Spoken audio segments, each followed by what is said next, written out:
तुझे लिखने के लिए फुर्सत है उसे? ले, मेरी तरफ से खूब डांट कर लिख दे। अच्छा बाबा, लिख दूंगा घर जाकर। घर जाकर नहीं, अब भी लिख दे। अब भी कैसे लिखूं? ना कागज ना कलम। तू यहीं बैठ, मैं अब भी कागज लेकर आती हूँ। 70 की दहाई में पाकिस्तान की फिल्म इंडस्ट्री पर एक ऐसा हसीन चेहरा सामने आया जिसने फिल्म इंडस्ट्री की तारीख बदल कर रख दी। शोहरत के आसमानों पर वो एक सूरज की तरह चमका। पाकिस्तान की फिल्मों ने वो बिजनेस किया कि तारीख में उसकी मिसाल नहीं मिलती। पाकिस्तान से भारतीय फिल्मों का मुकम्मल सफाया हो गया, क्योंकि उनके मुकाबले में किसी की फिल्म चलना मुहाल था। जी हाँ, मेरी मुराद अहद साज अदाकारा शबनम जी से है। बंगाल से ताल्लुक रखने वाली झरना बासिक अलमारूफ शबनम को पाकिस्तान की फिल्म दुनिया में जो मुकाम हासिल है वो किसी और को नहीं मिल सका। वो पाकिस्तान की वाहिद क्राउन जुबली की फिल्म आईना की हीरोइन है और शबनम ही तारीख में वो वाहिद अदाकारा है जिन्होंने 13 मरतबा निगार अवार्ड हासिल किया। और ये एजाज भी शबनम को ही हासिल है कि वो सबसे लंबा अरसा उर्दू फिल्मों की हीरोइन रही और उनकी शोहरत का ये आलम था कि किसी और अदाकारा को करीब भी भटकने न दिया। आज की महविश यात हो या माहिरा खान या फिर सबा कमर, उनकी शोहरत और मकबूलियत शबनम के मुकाबले में अशरे उशीर भी नहीं, क्योंकि शबनम ने बिला शिरकत खैरे इकलौते फिल्म इंडस्ट्री पर राज किया। शबनम और नदीम की जोड़ी को तारीख में सबसे ज्यादा पसंद किया गया। दोनों ने मिलकर कई लाजवाल फिल्मों में एक साथ काम किया। कई लाजवाल गीत दोनों पर फिल्माए गए। गर्ज फिल्म इंडस्ट्री इन दोनों के गिर्द ही घूमती थी। जब इन दोनों की जोड़ी फिल्मी पर्दा पर हिट हुई तो फिल्मी मुर्रिखीन के बकौल वहीद मुराद और मोहम्मद अली की फिल्मों को वो पजीराई न मिलती थी, बल्कि शबनम के बगैर उर्दू फिल्म बनाना मुहाल हुआ करता था, क्योंकि लोग सिनेमा में महज इस हसीना को देखने जाया करते थे। शबनम के पास कई महीनों तक अगली फिल्म साइन करने का वक्त ही ना हुआ करता था। वो रोजाना कई एक फिल्मों की शूटिंग्स में हिस्सा लिया करती थी और हर साल मेगा हिट फिल्में शबनम के नाम रहती। शबनम के इस उरूज पर कई किताबें लिखी जा सकती हैं, मगर बिलाखिर ये उरूज इख्तिताम पजीर हुआ और हर वक्त स्क्रीन पर चमकने वाली स्क्रीन की रौनक शबनम मंजर आम से गायब हो गयी। वो जो खूबसूरती का सिंबल थी, जो मीडिया सेंसेशन थी, जिनके बगैर अखबार का शोबिस सेक्शन मुकम्मल न होता था, जिनका इंटरव्यू लेना हर सहाफी का सबसे बड़ा एजाज होता, जिनको एक नजर देखना करोड़ों लोगों की सबसे बड़ी ख्वाहिश होती, जिनके लिए लोगों ने सिनेमा के बाहर डेरे डाल लिए ताकि शबनम को गुजरता देख सकें, वो ऐसी गायब हुई कि मद्दाहों को कोई खबर न पहुंची। लोगों के दिलों में आज भी उनकी मोहब्बत उसी तरह जिंदा और जावेद है और शबनम ही वो अदाकारा हैं जिन्हें ता देर इतनी इज्जत और मुकाम मिला है। इसी वजह से आज की इस बहुत ही खुसूसी वीडियो में हम शबनम जी के हाल के बारे में बताने वाले हैं और ये भी कि उनके गुज़श्ता साल कैसे गुजरे, उनकी फैमिली में कौन कौन है और उनका जरिया आमदनी क्या है।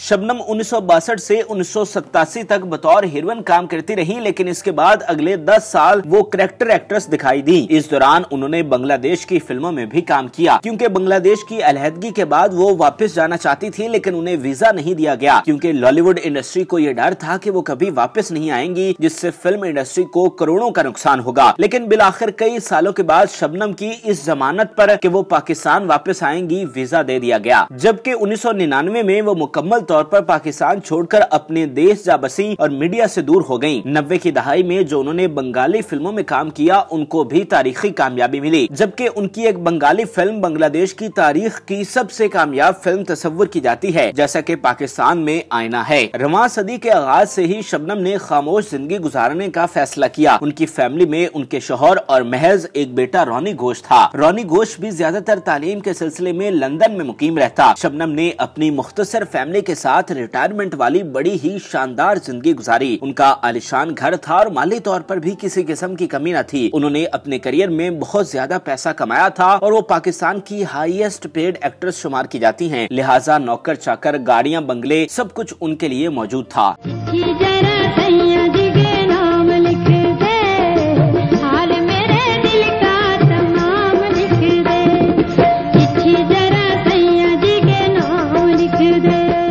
13 साल बाद 2012 में शबनम अपने शौहर के साथ पाकिस्तान आई, जहां पर उनका पुरजोश इस्तकबाल हुआ। उन्हें लाइफ टाइम अचीवमेंट अवार्ड दिया गया। स्टेज पर उनके मकबूल गाने भी गाए, जिसमें आतिफ असलम के गाए हुए गीत बहुत मकबूल हुए। शबनम ने अपने पुराने साथियों से मुलाकातें की और एक बड़ा ही शानदार टूर रहा। शबनम अपनी जिंदगी में बहुत खुश थी। एक शानदार करियर के बाद वो एक मिसाली अज़दवाजी जिंदगी गुजार रही थी, लेकिन फिर उन्हें एक भयानक सदमे ने आ लिया। शबनम के महबूब शौहर रॉबन घोष का 2016 में इंतकाल हो गया, जो कि शबनम के लिए बहुत बड़ा दुख था। उन्होंने जिंदगी के 52 साल एक साथ गुजारे थे। रॉबन साहब शबनम के सबसे बड़े साथी, सबसे बड़े हमनवा, सबसे बड़े गमखार थे। शबनम को इसका बहुत दुख हुआ। खैर, जो आया है उसको अल्लाह की तरफ लौटना है, यही इस जिंदगी की हकीकत है। शबनम का बेटा रॉनी घोष भी अपने बाप के इंतकाल पर वापस आ गया और फिर 4 साल तक वो अपनी वालिदा के पास रहा। अभी कुछ माह पहले वो दोबारा से लंदन वापस चले गए हैं, जिस वजह से शबनम बांग्लादेश में बहुत अकेली हो गई थी। आपको ये सुनकर दुख होगा कि शबनम के ससुराल में सभी लोग फौत हो चुके हैं, जबकि उनकी 8 बहनें थी, जिनमें से 7 वफात पा चुकी हैं, जबकि एक कलकत्ता भारत में मौजूद है। लेकिन वो उनसे भी नहीं मिल पा रही थी, क्योंकि उन्हें भारत का वीजा नहीं मिल पाया। इसलिए शबनम ने अपनी तन्हाई दूर करने के लिए पाकिस्तान आने का फैसला किया। अब वो पिछले 2 माह से पाकिस्तान में मुकीम हैं। वो अपनी एक दोस्त के यहाँ फैसलाबाद में रिहाइश इख्तियार किए हुए हैं। इसके अलावा वो अपने फिल्मी साथियों से मिलने के लिए लाहौर भी आती हैं, जैसा कि पिछले दिनों उनकी नदीम, साइमा नूर, गोरी खान, हसन अस्करी, हसन निसार और कुछ दीगर लोगों से मुलाकात हुई, जबकि उन्हें खबरनाक प्रोग्राम में भी मदऊ किया गया। इसके अलावा वो नीलो की वफात पर ताज़ियत के लिए शान शाहिद के पास भी गयी।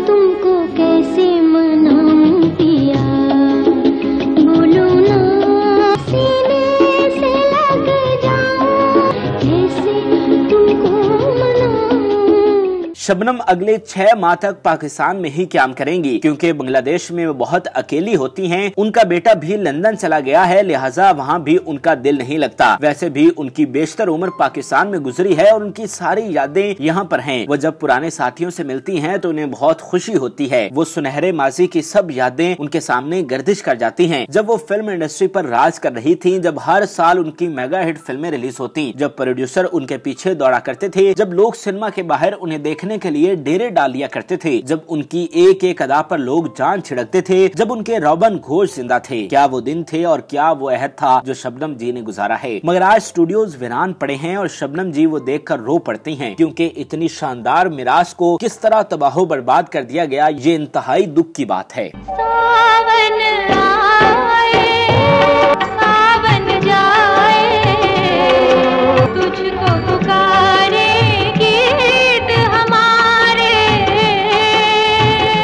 आज भी लोग शबनम से बहुत मोहब्बत करते हैं। वो जब शॉपिंग के लिए बाजार में जाती हैं तो पाकिस्तानी उन्हें पहचान लेते हैं और उनके साथ तस्वीरें बनाकर फख्र महसूस करते हैं। बेशक वो पाकिस्तान की फिल्म इंडस्ट्री की लेजेंड हैं। वो एक अहद का नाम है। उन्होंने न सिर्फ अपना फन बल्कि अपना किरदार भी साबित किया। शबनम जी रात के वक्त फिल्म की शूटिंग नहीं किया करती थी। इसके अलावा उन्होंने ऐसा लिबास पहनने से इनकार कर दिया था जिससे उरियानी और फहाशी फैले। वो अपने साथी अदाकारों से ज्यादा फ्री नहीं हुआ करती थी, जिस वजह से लोग उन्हें मगरूर भी कहते थे। लेकिन शबनम के बकौल वो जानती थी कि उन्हें किस हद में रहना है और साथी अदाकारों को किस हद में रखना है। शबनम ने जिंदगी में सिर्फ एक ही इश्क किया और वो रॉबन घोष थे, जिनकी यादें आज भी उनके साथ जिंदा हैं। पाकिस्तान की शोबिज़ इंडस्ट्री शबनम के बगैर अधूरी रहेगी। जब भी फिल्म की तारीख पढ़ी जाएगी, शबनम का नाम सरे फरिश्त होगा। हमारी दुआ है कि अल्लाह ताला उन्हें लंबी उम्र और सेहत अता फरमाए। नाज़रीन, उम्मीद करते हैं कि आपको हमारी ये मालूमाती वीडियो पसंद आई होगी। मजीद अच्छी वीडियोस के लिए हमारे चैनल को जरूर सब्सक्राइब कीजिएगा और बेल आइकन को जरूर प्रेस कीजिएगा, ताकि हर नई आने वाली वीडियो आप आसानी देख सकें। और इस वीडियो से मुताल्लिक भी कमेंट में अपनी राय से जरूर आगाह कीजिएगा। आँखें गजल है आपकी